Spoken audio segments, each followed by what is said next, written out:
थी। भारत के इतिहास में एक ही उदाहरण है जब किसी प्रधानमंत्री को चुनावी धांधली और चुनाव में भ्रष्टाचार का दोषी पाया गया। श्रीमती इंदिरा गांधी को इलाहाबाद उच्च न्यायालय के द्वारा, यह आरोप नहीं था, न्यायालय के द्वारा दोषी पाया गया और इस कारण से उनकी सदस्यता समाप्त कर दी गई। वो सुप्रीम कोर्ट गई, सुप्रीम कोर्ट ने कहा कि सदस्यता तो रहेगी परंतु आपकी सांसद के रूप में कोई काम नहीं कर सकती, 6 साल लड़ने प्रतिबंध था, आप सदन की कार्रवाई में भाग नहीं ले सकती, वोटिंग नहीं कर सकती। तब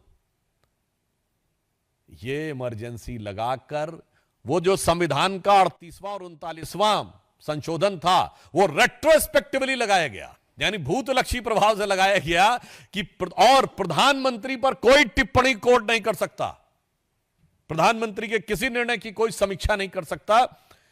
इसलिए संविधान की उस घनघोर और दुर्दांत हत्या की स्मृति के लिए यह आवश्यक है। और यह क्यों हुआ यह भी मैं बता देता हूं। ऐसा नहीं कि सब कुछ सिर्फ 1975 में हुआ, उससे पहले। और मैं एक और आज एक गंभीर सवाल करना चाहता हूं। बहुत सी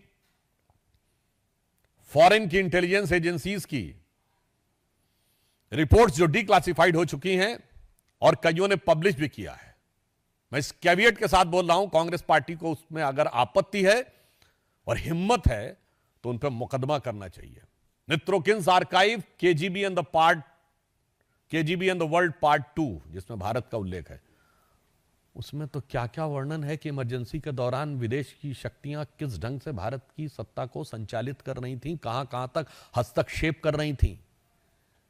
क्यों नहीं तक कांग्रेस ने आज तक उन पर मुकदमा किया या आपत्ति की। तो मैं आज पूछना चाहता हूं कि आज ये जो बहुरूपिया स्वांग बनाकर आए हुए हैं, संदेह उत्पन्न होता है कि आज कौन सी शक्तियां संचालित कर रही हैं।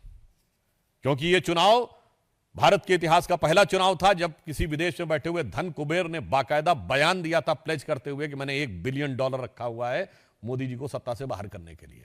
तो मैं इसलिए कह रहा हूं इमरजेंसी के समय में भी, और मैं कई किताबें गिना सकता हूं, पर मैंने एक का नाम इसलिए लिया है कि इनको हिम्मत हो तो इनके उस पर जाकर प्रतिवाद करना चाहिए, जिसने कहा था कि उस समय किस सीमा तक सरकार पर शिकंजा था विदेशी शक्तियों का। अब उल्लेखनीय बात यह है कि आज वो सारे लोग जिनका खुद का के ऊपर जुल्म हुआ था, वो जुल्म करने वाले के साथ खड़े हो गए। अब मैं याद दिलाना चाहता हूं, यह प्रवृत्ति इनकी हमेशा से थी।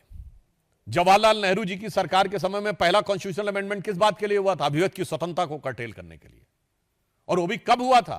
1951 में, यानी जब तक चुनाव भी नहीं हुआ था। अरे भाई, चुनाव होंगे तब लोग बोलना शुरू करेंगे तो आपको आपत्ति समझ में आती है। कॉन्स्टिट्यूएंट असेंबली के माध्यम से परिवर्तन कर दिया था, यह बात भूली जा सकती है क्या? और मैं कोट करना चाहता हूं, बाबा साहब अंबेडकर इतने दुखी हो गए थे और उन्होंने उनकी पीड़ा जो थी संविधान के साथ जिस प्रकार का छल किया गया था नेहरू जी की सरकार के द्वारा, उसे मैं वो शब्द जो उन्होंने उस पीड़ा में व्यक्त किए थे, मैं उस शब्द यहां पर बोलना उचित नहीं समझता हूं, पर रेफरेंस आप लोगों को दे रहा हूं। 19 मार्च 1955 राज्यसभा की प्रोसीडिंग में उन्होंने कहा कि मैंने तो एक पवित्र मंदिर बनाया था देवता को स्थापित करने के लिए, और उसको किस प्रकार से उस मंदिर के साथ क्या किया गया है, यह उनके शब्दों में कोई भी व्यक्ति जाकर स्वयं पढ़ सकता है। संविधान की हत्या उस समय होती थी कि यदि केवल एक आर्टिकल लिख दे कोई व्यक्ति कि मुझे नेहरू की कार्यशैली में हिटलर की छवि नजर आती है, तो मजरूर सुल्तानपुरी 2 साल जेल में रहते थे।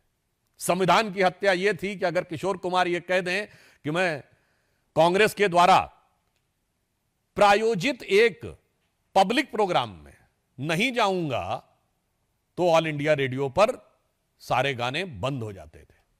और फिर इसके उपरांत अभी आप हाल, और यह प्रवृत्ति मुसलसल चलती रही।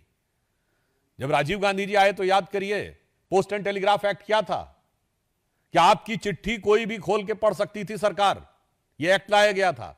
और अगर उसमें आपत्तिजनक कोई बात हो तो आप पे कार्रवाई भी की जा सकती थी। वो तो ज्ञानी झैल सिंह जी ने उसको रख लिया, अन्यथा आज सोचे। मैं पूछना चाहता हूं संविधान के रक्षा के इस बहुरूपीय गैंग वालों से कि भाई अगर कोई आपसे कहे कि आपका सारा ईमेल, व्हाट्सएप सब कुछ सरकार पढ़ सकती है और पढ़े हुए के आधार के ऊपर आप पे कार्रवाई कर सकती है, यह था पोस्ट एंड टेलीग्राफ एक्ट।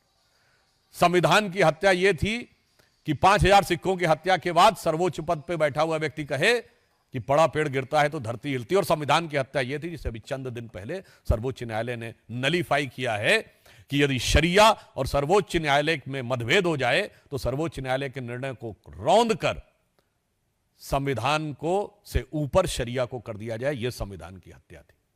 यदि कोई अखबार आपसे सवाल पूछना शुरू कर दे तो उस अखबार की बिजली काटकर उस पर छापा मार दिया जाए। वो आपको याद होगा जब राजीव गांधी जी से सवाल पूछने शुरू किए गए थे, वो थी संविधान की हत्या।